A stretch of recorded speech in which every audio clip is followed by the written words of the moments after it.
أعوذ بالله السميع العليم من الشيطان الرجيم بسم الله الرحمن الرحيم الحمد لله رب العالمين وبه نستعين وصلى الله على سيدنا محمد وعلى الطاهرين وعلى الله عليهم أجمعين من الآن إلى قيام يوم الدين آمين رب العالمين. Une vidéo qui change un petit peu dans la série Réponses aux questions des internautes. Aujourd'hui, je vais m'efforcer de répondre aux questions de réelle activité. On m'a posé des questions portant sur le rire, la plaisanterie, etc., etc. Je vais vous citer les questions comme elles ont été citées, comme formulées, dans leur ordre. Malgré que pour moi, ça aurait dû être formulé d'une manière différente. Et surtout pour l'ordre aussi des questions. Et puis je vais répondre et bien sûr notre parole va être argumentée à travers les paroles de Muhammad wa Ali Muhammad. Allahumma salli ala Muhammad wa Ali Muhammad. Au tout début, c'est des questions, on pourrait dire, sociétales et habituelles, avec certaines questions qui tournent un peu vers l'éthique. Donc la première question, peut-on rire de tout? Après, il y a une deuxième sous-question. Donc je vous réponds maintenant. Non, je vais vous citer toutes les questions et après, une par une, je vais répondre. Donc la première question qui m'a posée, peut-on rire de tout? Avec tout le monde, encore un autre pour une deuxième question. Le rire est bon pour la santé, point d'interrogation. Que disent les Ahlul Bayt, alayhi salam, sur ce sujet, qui pour moi va être cité à la fin. Malgré que l'avant-dernière question, qui est la rigolade, comme formulé, il a appelé ça la rigolade, est bon pour la spiritualité. Ça va être répondu dans la dernière question, qui est que disent les Ahlul Bayt alayhi salam sur ce sujet. Donc maintenant, peut-on rire de tout? Je pense que la réponse est claire. C'est une évidence qu'on ne peut pas rire de tout, car il y a des sujets qu'on ne devrait pas rire. Par exemple, si on commence à rire sur Allah en faisant des plaisanteries, là peut-on rire de tout, c'est-à-dire peut-on plaisanter sur tout, c'est-à-dire ça touche un peu, même quand par exemple les gens se posent les questions concernant les humoristes, entre autres Dieudonné, qui par exemple a fait des spectacles qui tournaient un peu vers la politique et la dénonciation de certaines choses, dont vous trouvez sur les journaux télévisés, à la télévision ou ailleurs, sur les réseaux internet. Peut-on rire de tout? En réalité, dans la question politique, c'est possible de rire de tout, mais la question religieuse, il est évident qu'on doit s'arrêter à un certain moment donné pour ne pas blasphémer. Car parfois, en faisant des plaisanteries sur la religion, on blasphème. Il y a certaines communautés chiites, ethniques même, je ne vais pas citer le pays, ça sert strictement à rien, où ils sont spécialistes de ce type de plaisanterie. Et le pire, c'est que généralement, c'est les ulama qui rient sur ces sujets-là. Avec tout le monde, peut-on rire de tout avec tout le monde? La question, est-ce qu'on peut rire avec tout le monde en fait? Parce que de tout on a répondu. Avec tout le monde, tout dépend. Si on a l'expérience, et là c'est plus tout ça, ce n'est pas religieux, parfois on fait des plaisanteries à quelqu'un sur un même sujet, on répète toujours la même plaisanterie, quelquefois qui s'adresse à lui, c'est une moquerie, et on répète toujours la même. En réalité, la personne avec qui plaisante est en train de critiquer l'autre et se moquer de l'autre. Donc ça, c'est évident que trop de plaisanteries sur le même sujet, sur la même personne, va créer un conflit. Après, peut-on rire de tout avec tout le monde? Même si c'est blâmable, quelqu'un qui rigole avec la religion, en faisant des plaisanteries subtiles qui touchent même à la croyance en vérité, qui touchent à la croyance d'une manière de former la croyance, ça dépend avec qui. Il faudrait déjà que la personne comprenne la plaisanterie, donc on ne peut pas rire avec tout le monde. Le rire est bon pour la santé. Ça me fait penser à un verset coranique que je n'ai pas en main actuellement. Mais il y a un verset qui dit c'est lui qui vous fait rire, qui vous fait pleurer. Allah subhanahu wa ta'ala. Le rire d'une manière modérée, enfin le sourire, parce qu'on va voir que le fait de rire en faisant des bruits est négatif en islam, est très négatif, rire aux éclats. On va trouver à travers les hadiths de Ahlul Bayt cela. Mais effectivement, si on cherche sur internet, le rire est-il bon pour la santé, vous allez avoir la réponse, comme quoi scientifiquement c'est bien de rire parfois, comme le fait aussi de verser des larmes. Hein. Verser des larmes d'une manière ou d'une autre, c'est bon aussi. Même quand quelqu'un se met un produit dans les yeux pour se soigner et qui va verser les larmes, c'est quelque chose de bon. Et bien sûr, pour nous, les larmes meilleures, c'est les larmes sur les Ahlul Bayt. Les malheurs de Ahlul Bayt, alayhi salam, ce sont des larmes qui nous élèvent. Mais même parfois, quand on rit aux éclats, même si c'est très négatif, il y a des larmes qui coulent. C'est quelque chose qui, avec le temps, quelquefois, quelqu'un se sent bien. Il y a quelqu'un, des fois, il reste tout le temps oppressé. Et c'est pas bon. Je réponds à l'avant-dernière question, je la mets maintenant, la dernière question. Car après, on va parler que des hadiths de Ahlul Bayt. La rigolade est bon pour la spiritualité. On t'a dit la rigolade. La rigolade, peut-être le rire. Hein. Non. Il y a beaucoup de hadiths qui disent que normalement, si on connaîtrait la vérité, on pleurerait beaucoup.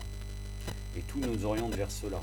Car même lors des Aïd, l'Aïd el-Fitr, l'Aïd el-Rata, l'Aïd el-Radir, c'est toujours recommandé de dire Dua Nutba. Car nous attendons l'imam. Nous attendons l'imam al-Hujja,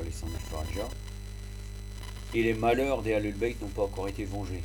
Les Ahlul Bayt, pour eux, ils considéraient qu'il n'y avait pas d'Aïd. Tant que l'imam n'est pas revenu, même s'il y a des Aïd, ça veut dire que même si vous trouvez dans les hadiths, j'en avais déjà parlé, dans le hadith de l'imam Sajjad, enfin dans les doigts de l'imam Sajjad concernant l'Aïd, il dit que c'est une fête. C'est une fête pour les musulmans, mais dans un autre côté, il y a aussi la tristesse. C'est pour ça que c'est recommandé de dire Dua Nutba, qui nous parle des malheurs et de l'attente envers l'imam. La tristesse que ça nous amène, l'attente de l'imam Mahdi alayhi salam. Donc maintenant, que dit l'Ahlul Bayt sur ce sujet? Il va avoir plusieurs chapitres. La gaieté, la joie, le rire. Concernant la gaieté, donc le fait d'être gai devant les gens, on est souvent souriant ou heureux.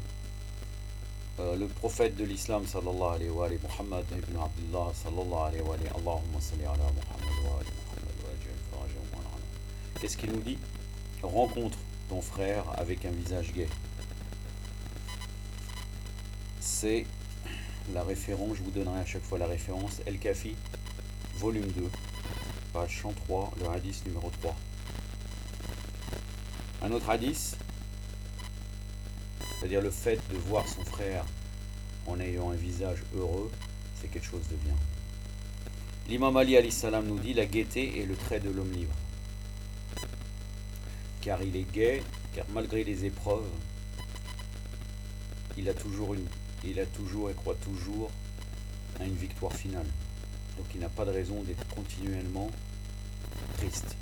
Si on arrive à être gai malgré le problème, c'est-à-dire qu'on s'est détaché de ce matériel, donc c'est une qualité. C'est pour ça que l'imam Ali alayhi salam nous dit la gaieté est le trait de l'homme libre. Roa al-Rikam, le hadith numéro 656.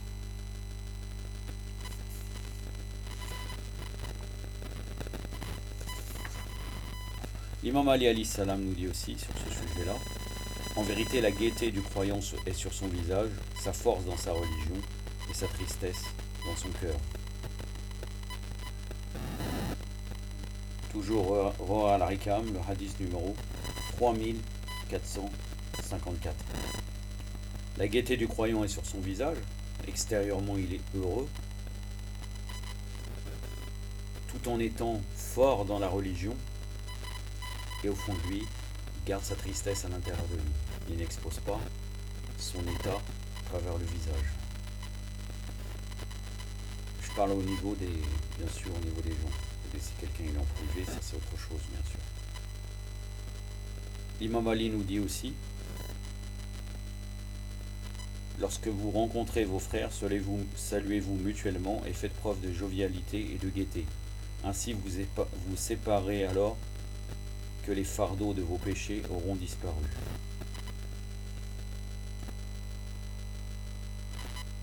Bir el-Anwar, volume 76, page 20, le hadith numéro 3.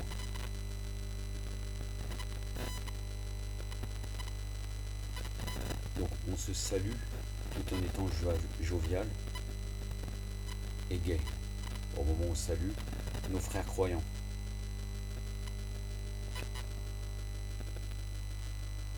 Et par cette joie, les fardeaux de ce que nous fait, le fait qu'on soit joyeux entre nous, jovial, les fardeaux de nos péchés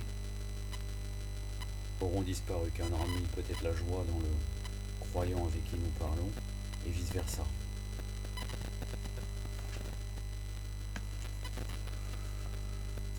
Bon, maintenant, je suis dans une autre partie qui va être la joie. Concernant la joie, qu'est-ce que nous dit nos imams? L'imam Ali alayhi salam nous dit: par celui dont l'audition comprend toutes les voix. Dès qu'une personne remplit de joie le cœur de quelqu'un, Allah a créé à partir de cette joie une grâce pour elle, de telle sorte que lorsqu'il lui arrive un malheur, cette grâce passera sur elle comme l'eau sur une pente et elle le chassera comme sont chassés les chameaux sauvages.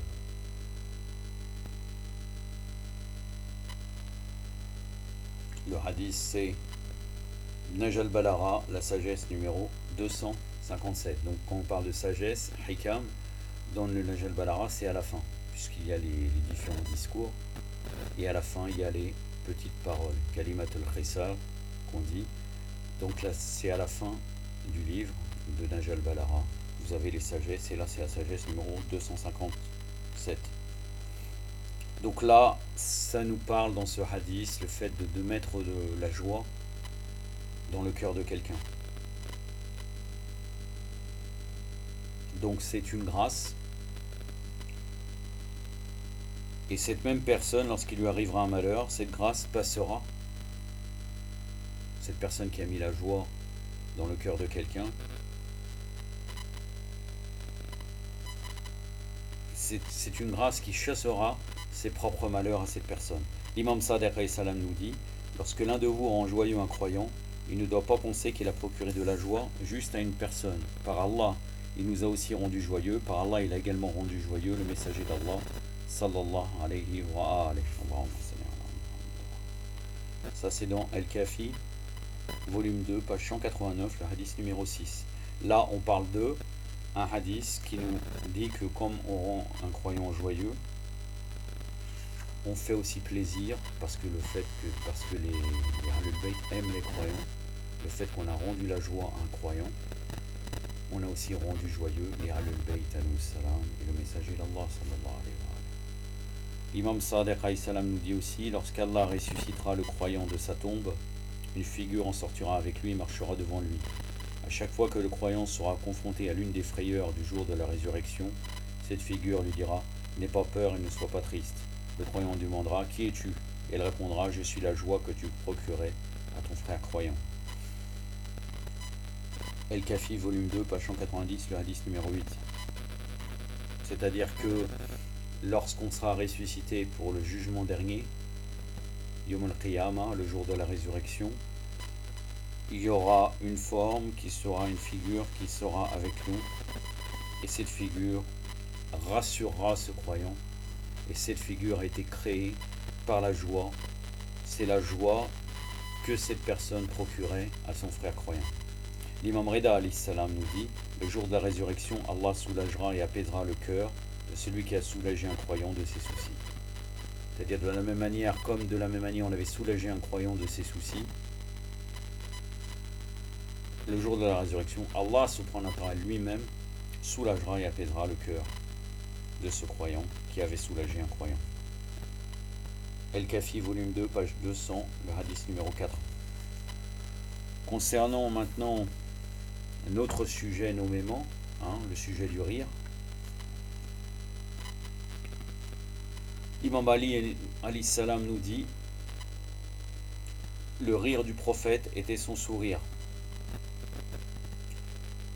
Amali et Toussi, page 522, le hadith numéro 1156. Généralement, quand on parle de l'Amali, c'est le Majalis, c'est les discours que faisait Toussi dans les différentes occasions. Et comme généralement leur enseignement était basé, quand il faisait des discours sur les hadiths, nous avons ces hadiths-là. Donc c'est des hadiths que Toussi acceptait et qui faisait des majlis avec. Le rire du prophète était un sourire.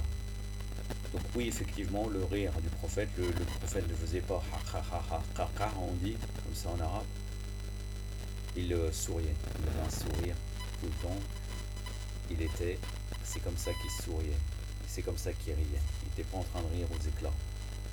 Et on va voir après la problématique de rire aux éclats. L'imam Sadiq alayhi salam dit: le rire du croyant est un sourire. Encore une fois, ça confirme ce que je viens de dire. Le hadith est dans El-Kafi, volume 2, page 664, le hadith numéro 5. Car nous devons suivre le prophète et les Ahlul Bayt. Et en vérité, le rire, notre rire doit être un sourire, et non pas rire aux éclats. Dans Irshad al-Qulub, un hadith Qudsi, Allah subhanahu wa ta'ala dit, dans le hadith de l'ascension, quand le prophète sallallahu alayhi wa sallam a fait l'ascension nocturne, le voyage nocturne: je suis étonné du serviteur qui rit sans savoir si je suis satisfait de lui ou courroucé contre lui. C'est-à-dire qu'en réalité, là c'est dans Irshad al-Qulub, page 200, en réalité, on ne peut pas se permettre de rire si on n'est pas sûr d'avoir la satisfaction d'Allah.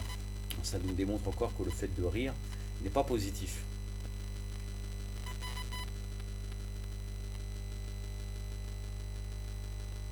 Car le plus important, la joie et le rire qui aurait dû être, doit être relié avec comment est notre état vis-à-vis d'Allah subhanahu wa ta'ala. Le messager d'Allah sallallahu alayhi wa sallam a dit: prends garde au fait de trop rire, car en vérité cela fait mourir le cœur. Donc trop rire là, ça fait sourire. Trop rire, ça fait mourir le cœur. Même rire aux éclats, de toute façon, ça fait mourir le cœur. Comme mentionné dans les hadiths et dans les livres d'éthique. Ma'ani al-Arbar, page 335, le hadith numéro 1. Le prophète de l'islam sallallahu alayhi wa sallam, Muhammad sallallahu alayhi wa sallam, a dit: si vous saviez ce que je sais, vous ririez peu et vous pleuriez beaucoup. Amali as-Sadour, page 289, le hadith numéro 322. Donc encore une fois, ça confirme comme quoi, normalement, on devrait plus pleurer que rire. On n'a pas plus de temps dans le rire. C'est déjà bleu, rire c'est blâmable. Alors là, c'est très très grave. On ferait mieux de méditer sur notre état et le fait que l'imam est occulté, attendre l'imam d'une manière active et éviter de passer du temps à rire. Imam Baqir alayhi salam nous dit: si tu as ri aux éclats, il faut dire à la suite: oh Allah, ne me haïs pas. Subhanallah, Allahu Akbar. Vous voyez, si on rit aux éclats, Imam Baqir alayhi salam nous dit: il faut dire à la suite: oh Allah, ne me hais pas.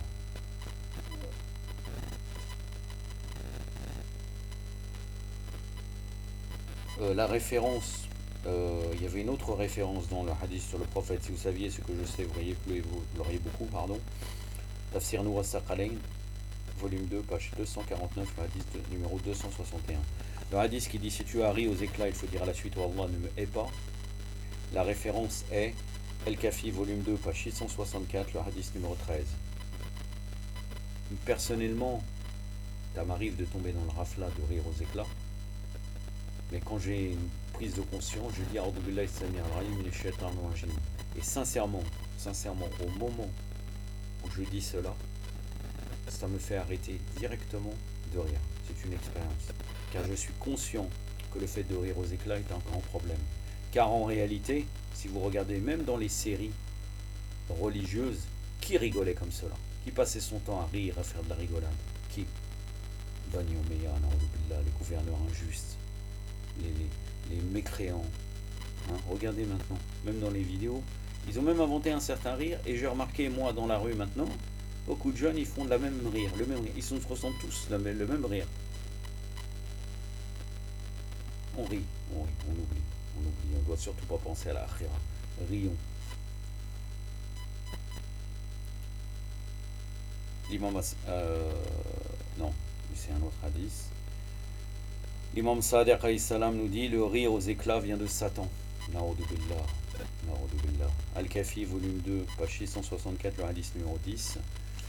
Le rire aux éclats vient de Satan. Ça confirme ce que je vous disais. Ça vient de Satan, car quand on demande protection d'Allah pour cela, on arrête de rire. Et donc ça prouve vraiment que tout ça là vient de Shaitan. J'espère, frère, que j'ai répondu à ta question. Je dis frère car je sais, on se connaît déjà. Donc réelle activité, voilà. Tu es mon frère, donc je te dis frère. Sinon ça aurait été quelqu'un d'autre, je ne le connais pas. Je suis très proportionneux sur ces sujets-là, donc vous savez très bien, les gens n'acceptent pas pourquoi je dis pas frère pour tel ou tel, alors que dans les hadiths, si nous étudions cela, le statut de frère n'est pas pour tout le monde. يكتفي بهذا القدر. صلى الله عليه وسلم محمد